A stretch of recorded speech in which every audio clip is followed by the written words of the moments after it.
My wife refused to stay and support me after my surgery, then laughed when I mentioned divorce. So I handed her the divorce papers she thought I'd never follow through with. Now she's shocked. I am now divorced, and all of this happened about a year ago. I, 35 male, told my now ex-wife, 35 female, I would divorce her if she moved out, and she thought I was bluffing. For backstory leading up to this, I was with her for a total of 14 years, married for 12 of them. I am not saying our relationship was perfect. As in any other relationship, there were hardships. There was never any cheating up to this point, or at least I hope, just normal life situations. But I always thought we would deal with them together. Back in September 2022, I was involved in a high-speed accident with a garbage truck. I fortunately wasn't severely injured from it, but I have been struggling with severe back pain to the point where it prevents me from working ever since. I did try to return to work. I am an HVAC tech, 3 months later, and it didn't go well. My doctor took me off work, and thus began a very lengthy journey of trying to find a treatment plan that would help me get back to work. Then, in May 2023, I needed emergency surgery when my appendix ruptured. I woke her up to take me to the hospital, and she gave me some attitude about it. She then decided to fix her hair and makeup before we left, and she also refused to drive. So, I drove myself to the hospital with her in the passenger seat. After the surgery, the hospital wanted to keep me overnight for observation because they found an infection around my appendix. I asked her if she could stay with me at the hospital and if she could take a few days off to help me with anything I might need. She refused, but at the time, I didn't really think too much about it because I was too focused on everything that was going on. Fast forward to June, she made a joke, or so I thought, about how she had back pay and now she could leave. So I jokingly said back, "Don't let the door hit you on the way out." She snapped at me and said how she feels trapped and very stressed out. I acknowledged that she has the right to feel that way because of me being unable to work. Also, to note, I applied for financial help for mortgage and utilities so she was able to pay all bills after 2 weeks of pay. She then told me she would spend the night with a friend from work to talk about her feelings, and I said, "Go ahead if it will help us get past this." Then she told me she was supposed to go out for dinner for her birthday with a girl from work, and she refused to spend it with me. The next day, I found out it was actually a guy she was supposed to have dinner with. We had a bad argument, and I went to my mom's to cool off and try to figure things out. After a few hours, I went to get some clothes and go to a friend's house to clear my head and have some space. When she saw me do this, she went off on me and accused me of giving up on the marriage. We argued back and forth, but after a few days, I decided 14 years was too much time to let something like this end the marriage. We decided to try and work on us for at least 6 months before making a decision. Only 4 weeks later, I found out she had been looking for apartments the whole time. She then told me that her having her space could save us. I told her I didn't understand how a year-long lease would save anything and asked how she expected me to pay bills since I am unable to work. I told her if she moves out, I will file for divorce. She found an apartment she liked, applied for it, and was approved. At this time, the apartment wouldn't be ready for 2 weeks. During this, I did something I am not proud of. I just felt uneasy about everything that was happening, and I suspected that she was hiding something about why she wanted to move out. So yes, I went through her Apple Watch while she was at work. I ended up finding out that she had been talking to some guy for at least 4 to 5 months. I found a text she had sent to him saying she wanted him bad and asked when and where they could hook up. When I confronted her about this, she claimed it was a joke. But when I said that's messed up, she then said, because I wasn't giving her any, she had to get it from somewhere. She would turn me down every time I tried to initiate anything with her for the last 4 to 5 months. In August 2023, she moved into her apartment. 2 weeks later, I told her that I was filing for divorce, and she thought I was bluffing about it. Fortunately, with us not having any children, the divorce was very quick and was finalized in December 2023. There was a lot more gaslighting and other crazy stuff that happened. I wanted to tell my story and just say that no matter what you're going through, if someone is mistreating or taking advantage of you, don't be afraid to leave. No one deserves to be walked all over. I am willing to give an update on how I am doing now if anyone is interested. Edit. So I now understand that the more details, the better. I was trying to avoid writing a small novel, but leaving details might seem shady sometimes. I would try to help out around the house as much as I could. I was able to do all the cooking and was able to sometimes do the laundry. I also would pack her lunch from any leftovers from dinner for the next day. I am in no way saying my ex is a horrible, heartless person, just someone who made some horrible decisions and possibly listened to advice from the wrong people. The 2 weeks leading up to her moving out, we had a lot of fights, and I was being referred to as a broken person because of my injuries and pain. I did help her move out, mainly because she had no one else, and I felt that it could give me some sort of closure moving her belongings out. The next few months involved getting the paperwork for the divorce dissolution, with no children, properly filed out. The agreement was, she keeps what's hers, and I keep what's mine. In October 2023, she ended up in a car accident that totaled her car. She seemed to be okay. She didn't go to the hospital.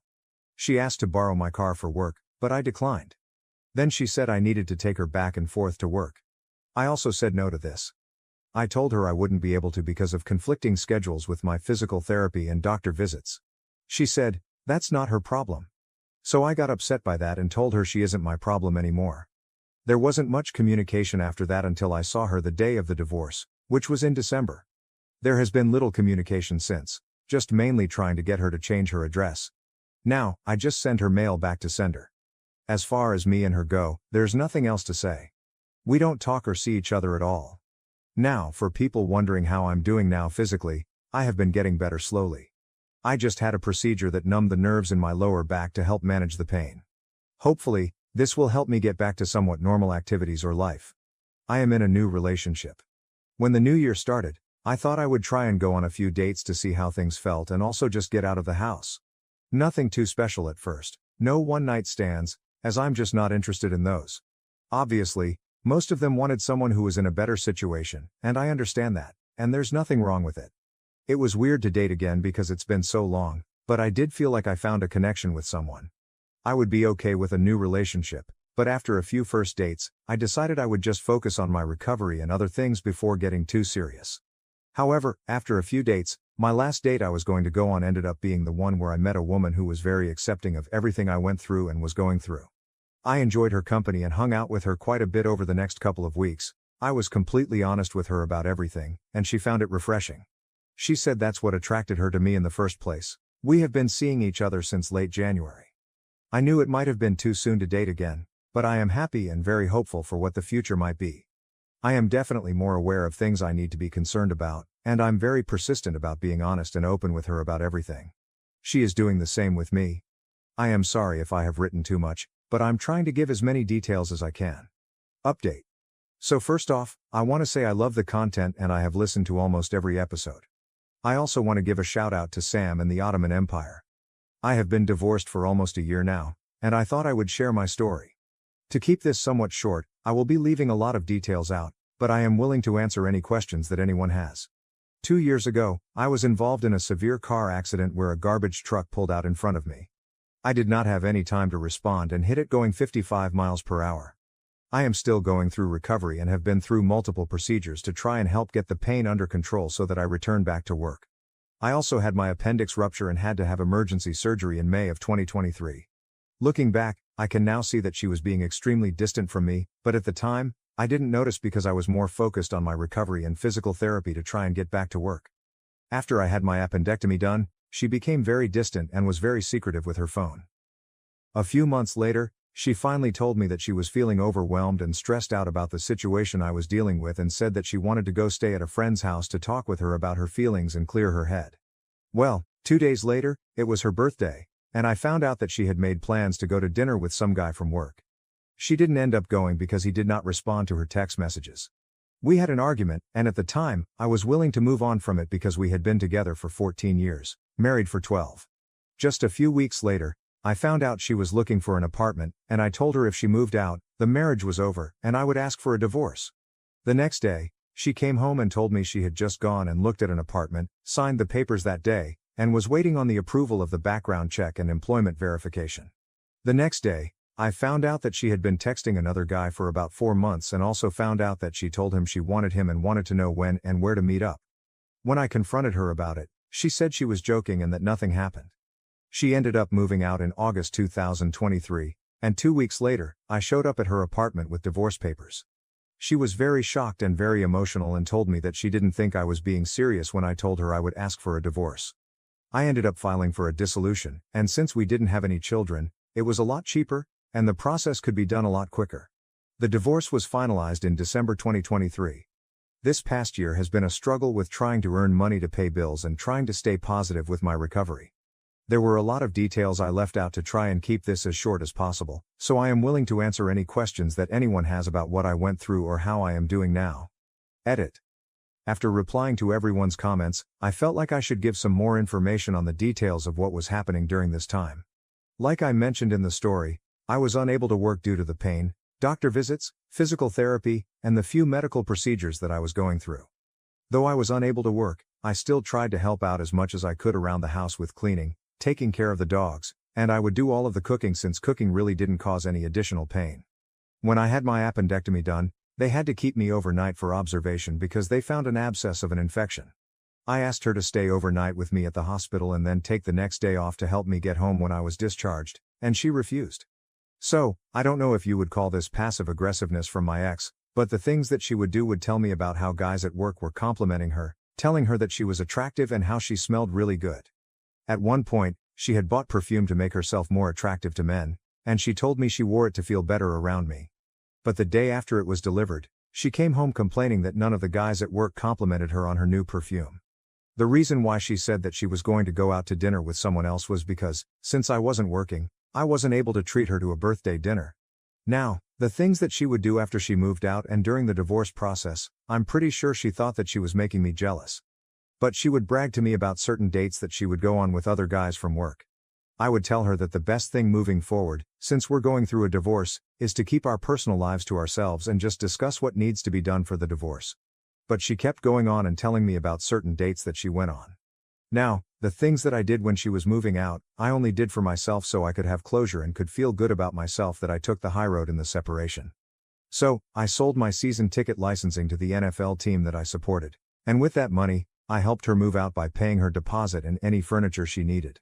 I only really did that because a portion of the season tickets was paid by her money, and I didn't want her to try and claim that I was taking money from her. I also did help her move out, but that was only because I wanted to try and make sure she didn't take anything that wasn't hers. I know some people will call me stupid or that I was too nice, but I felt it was something I needed to do. Update. So, to answer some of the questions that you guys asked, yes, she was talking to multiple guys during the time that this was happening. She only went to a dinner for one night. Then, for her birthday dinner, she originally told me she was going with a girl from work. As you know, she didn't go, and the next day she asked me to put on a new screen protector. Because I had an uneasy feeling, I looked at her texts and saw that she lied about who she was going out to dinner with. Now, the other guy she was talking to for 4 months, I did the same thing. I was very confused about why she was moving out and told myself it had to be because she met someone. I went through her phone again, and that's when I found out about this guy. Now, I am not someone who has ever gone through her phone before because I did have trust in her. I also wasn't completely devastated because my decision to divorce her when she decided to move out had already happened. But it did make me look back, and the signs were so obvious I can't believe I didn't see them. Like when I had my emergency surgery, I asked her to stay overnight with me and if she could take a few days off work to help me get home and around the house since I would be in a lot of pain, and she refused to do both. That was at the same time when she started talking to the other guy. When I told her I wanted a divorce, she accused me of giving up on us and said I needed to suck it up and get over everything that had happened. I also texted the guy after all this happened and told him I knew, and pretty much said he could have her. Now, from what I heard from her, after that, he stopped talking to her and started giving another girl attention. Now, what happened after she moved? Well, about a month later, she was in a hit and run that resulted in her car getting totaled. While she was waiting to get another car, she asked me if she could borrow my car or if I could take her back and forth to work. I told her no, I needed my car, and I wasn't getting up early in the morning to take her to work. She told me, "That's not my problem," and I responded with, "You aren't my problem anymore," and told her she needed to leave. She also would brag to me a few times about dates that she would go on, and I definitely think she was trying to make me jealous. But honestly, at this point, I didn't care what she was doing. When it was getting close to the court date, I told her I would pick her up, only because I didn't want anything to go wrong and have the divorce be delayed. On the day of the court date, I did pick her up, and the divorce was finalized with no problems. Now, for a little bit of karma, I found out through a mutual friend that she had moved in with this guy she started dating a few weeks after moving out. But just recently, she had to kick him out because she found out he was cheating on her and seemed to just be using her for her car. Now, for me, I have been hanging in there but am still having medical procedures waiting to be approved by the insurance. I am also in a new relationship, and it has been going amazing so far. I have been upfront with everything with her from the very beginning, So there were no surprises. I have made it a point to be very open with her, and I can say without a doubt that my failed marriage and my new relationship are completely separate from each other. However, I am open with her on any questions she has about it. I also wanted to thank the Comfort Level community. Everyone is awesome, and the support is amazing. Edit. I also felt like I should give a little bit of insight into what it was like before the accident. Before the accident, I was the one working more and paying the majority of the bills. Now, about 5 or 6 years ago, she went through a really bad depression when she found out her parents were doing substances, and her mom had to be rushed to the hospital because she had a stroke and possibly a heart attack too. During that time, she pretty much completely shut down on me, but I stood by her and gave her the support she needed to try and pull through this. After the accident, it was the first time she was the primary person paying the bills and was the person who needed to support the other person who was going through something traumatic. Now, just because I was recovering from the accident doesn't mean that she was going to work and then doing all the household chores at home. I would do as much cleaning as I could, and I was able to do pretty much all the cooking. Since we don't have any kids, there wasn't the added responsibility and stress from any childcare. Story 2. I come from poverty. It is what it is. I had a very rich childhood in all the ways except financially. Christmas was saved for year-round, and we got one thing to wear, one book, and one fun thing. My husband comes from a family that grosses $300,000 a year, and Christmas was always a massive show-off. Each kid had $2,000+ under the tree, easy. My husband and I started dating 5 years ago and have been married for 2.5 years. We've clawed our way up in life. He was not given financial help as an adult, and this year is the first time we can spend some decent money on Christmas. He has been wanting a guitar for some time. He has never played and has expressed interest so many times, but we couldn't do it financially. I did lots of research, and from what I saw, beginner guitars were $150-ish and went from there up to $5,000 plus for really nice ones. I agonized over what I was going to choose and ended up telling him to cut the budget for me so that I could surprise him with a really nice gift. So, I thought my original budget was $500, but I really wanted to go big or go home. It ended up being around $900 Canadian dollars, plus $200 for accessories or so.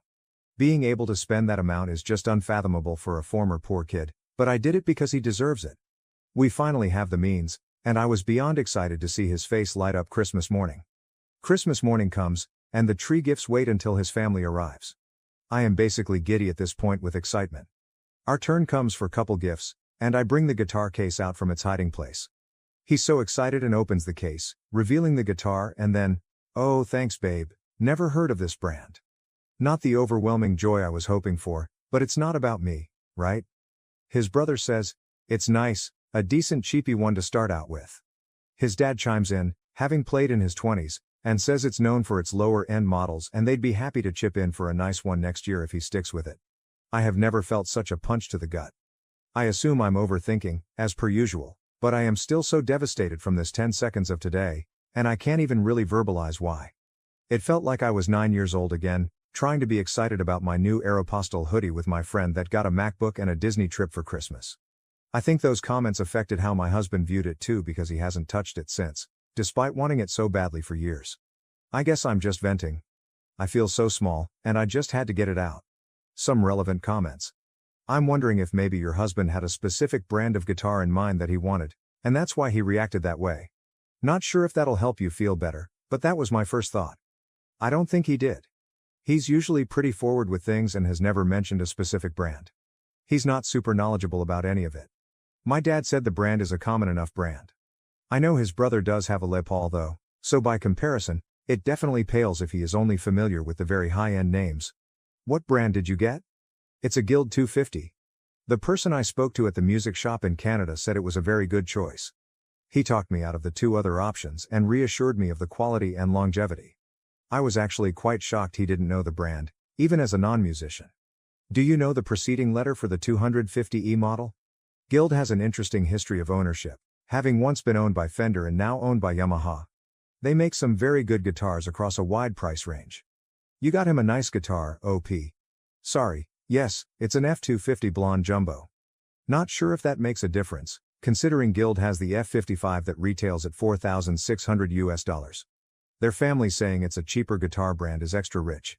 You got the right guitar. It's a nice price range from a trusted brand. The family is trash.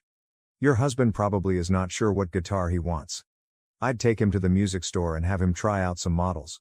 Worst comes to worst, you keep the guild.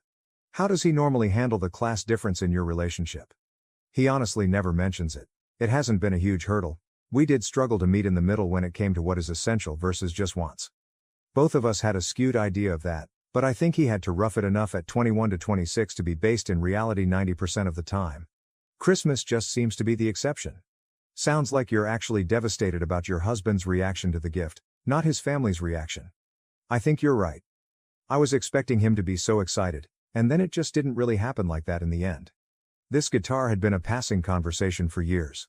My little sister was also very excited and helped me pick it out, so I think I also felt crushed for her too. You cut the budget from your own present, and he agreed? Jesus, that's brutal. You need to think long and hard about potential children being exposed to this toxic materialistic mentality, regardless of income.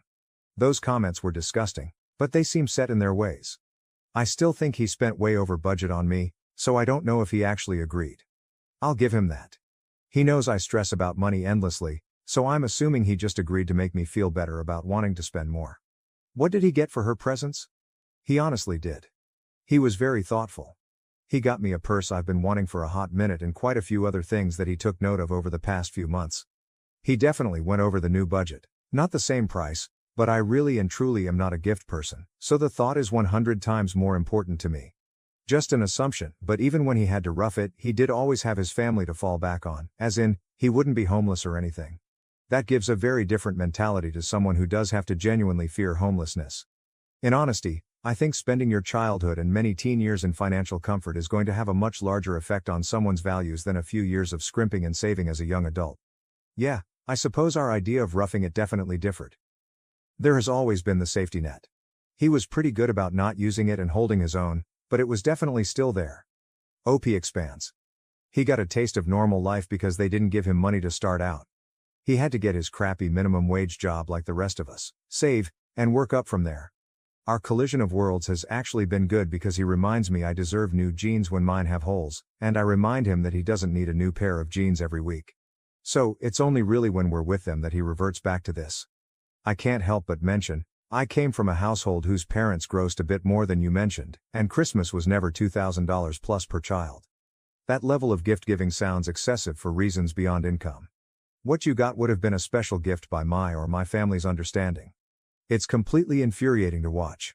The first year actually made me so mad to remember my parents scraping dimes together just to get me a book, and then to watch two grown men completely surrounded by their new consoles and an entire new wardrobe, so many things. I cried, wondering what I'd gotten myself into. His mom went so overboard on me as well, and I can't even explain the guilt I felt. Will he stand up for you in disagreements with his family, about where to live, how you raise your children, against side remarks from family members? If he doesn't have your back now, he never will.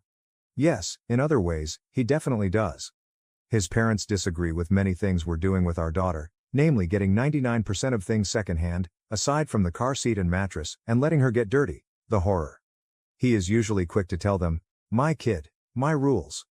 This was not typical behavior, which made it sting a little bit more, I think. Update. I spoke with him this morning, trying to be very calm.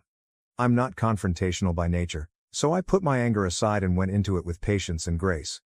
I asked if he was upset about the guitar, either the brand choice, the appearance, or something else. I told him my feelings were hurt when his family made comments, even if unintentionally, that made it seem like I chose a child starter instrument or something. I explained that I'd put a lot of thought and research into the build, the color, everything, to make sure his first experience with a guitar was very positive. He was shocked to hear that I'd been thinking about it that way. He didn't think twice about what his family said. He apologized for their reaction and explained that his comment about the brand was nothing more than what it seemed. He had never heard of the brand, that's all. He said he loved it and was just caught up in the craziness of Christmas, which is why he hadn't played it yet. It eased my mind a lot. I guess I'm just used to over-the-top reactions in my family. I think I'm still disappointed after a month's worth of excitement building was slashed pretty quickly, but at the end of the day, knowing he likes it makes their opinion mean a lot less.